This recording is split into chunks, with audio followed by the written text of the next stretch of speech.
Hey everybody, how's it going? Today I'm going to take this thing, the YoloBox, and show you how quick and easy it is to set this thing up and be streaming over cellular. It's real quick, you're going to enjoy this. Let's have a quick look at this thing first to give you a bit of a summary in case you haven't seen one before. Where have you been hiding? So here's the YoloBox. It's a big screen, and on the top here it's got a couple of HDMI in ports. It's got a USB in port for a webcam or something. It's got an HDMI out so you can send that to somewhere else. It's got an Ethernet port. It has got an audio jack here and a USB-C. And on the bottom it's got another audio jack. This is for monitoring. It's got a power button over here. It's got a slot for an SD card, and just in here it's got this neat little slot for a SIM card. That's right, you can turn this into a wireless device. It's an Android tablet, so it can connect directly to the internet over a mobile connection. You can just share data with that and off you go. Here's how easy it is to put the SIM card in. Now, with the instructions that come with the YoloBox, it's just all really quick stuff in here and shows you what all the buttons are.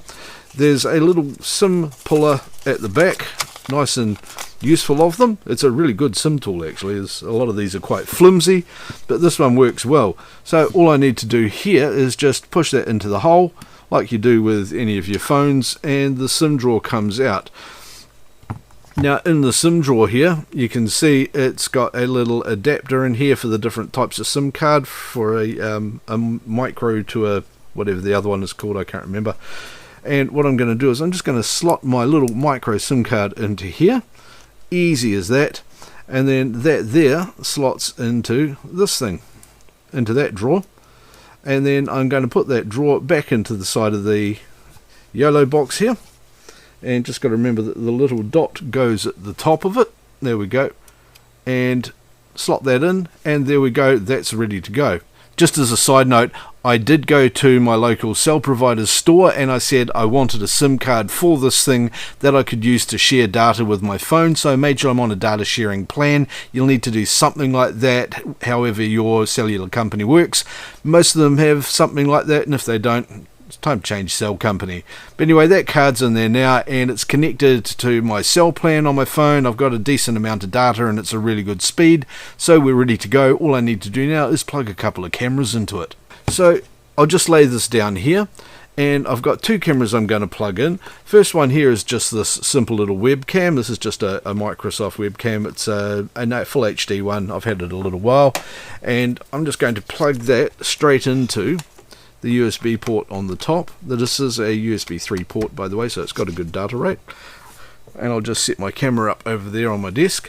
And the other camera I've got is this Sony AX53 into the micro HDMI port that it's got right here. I can just plug this cable straight into that.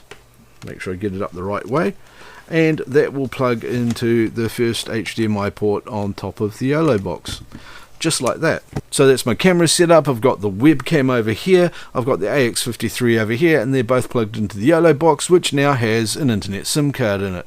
As you can see, they're plugged into here. I've got no other network cables or anything on it, so all I need to do is push the power button at the bottom and wait for the YoloBox to start up. Now, if you've connected this to Wi-Fi before, it will look for that Wi-Fi again unless you've told it to forget it, which I have done so that I know this is going to connect to the cellular, and I can show you how easily this works. And here we are on the YoloBox home screen. As you can see up in the top corner here, it's got a 4G connection. It's actually going to be a reasonable speed. I'm going to hit plus, and I'm going to create a live stream, which I will just call cellular test. There we go. I'll hit next and done. That's all set up. I create that. I've got my two cameras on here. Let's go and have a look at them for the switching. So here's my first camera. I'm looking at that. You can see me there.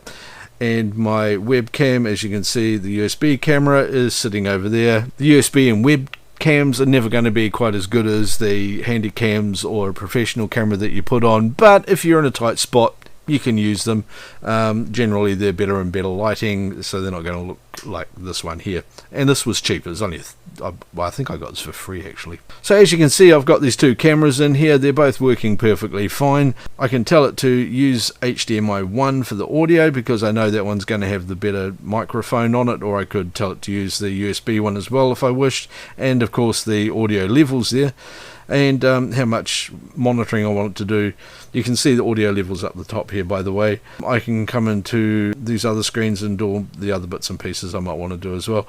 And if I want to go live, all I need to do now is come back to here, tell it to stream to YouTube as a private video because I don't want to accidentally make that one go live.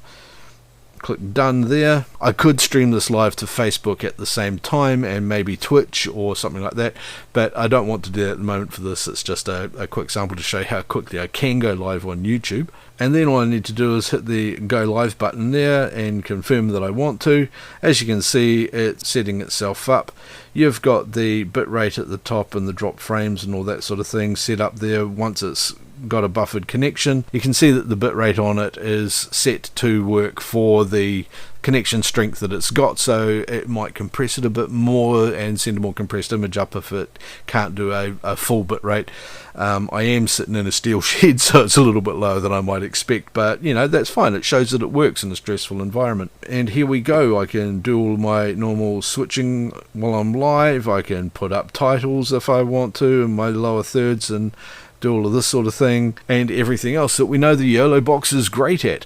So there you have it. I told you it was going to be quick and easy and simple, and I could set this up for a sports event or a party or a wedding or something like that. Real easy, just like this. I don't need to plug it into any power. I don't need to go find an internet connection, anything like that. It's great. It's all here. It's in the box. It's all run on batteries. You can set it up and run it wherever you want in a few minutes. The largest item you're going to have most likely is a tripod or a lighting stand to put your camera on, frankly. Anyway, that's all I've got because that's all it takes. I hope you've enjoyed this. If you have, don't forget to click down here and subscribe, and also watch this video and this video because they're going to teach you some other really cool stuff that's going to be useful to you to help you make videos and succeed on YouTube and just all that. See you in the next one.